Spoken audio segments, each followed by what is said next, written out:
Quand on pense à IA éducation, il y a deux urgences. La première, c'est le problème des devoirs. Comme certains parents l'ont constaté, et la plupart des enseignants, l'IA est fortement mobilisée par les élèves pour faire leurs devoirs.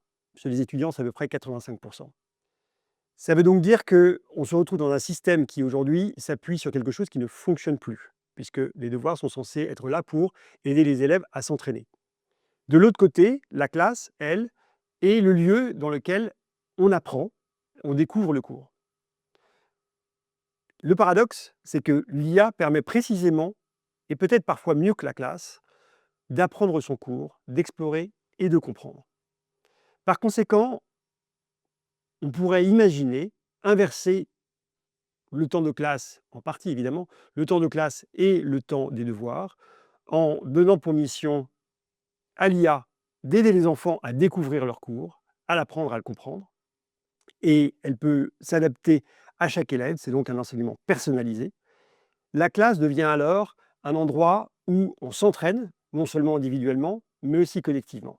C'est ce qu'on appelle la classe inversée, qui est beaucoup plus pertinente aujourd'hui avec l'IA et qui permettrait de résoudre le problème des devoirs et de faire de la classe vraiment un endroit où les étudiants et les élèves interagissent entre eux.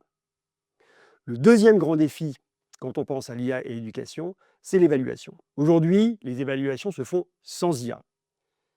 Mais au collège et au lycée, il est temps de développer une compétence, une capacité à interagir de façon intelligente avec l'IA.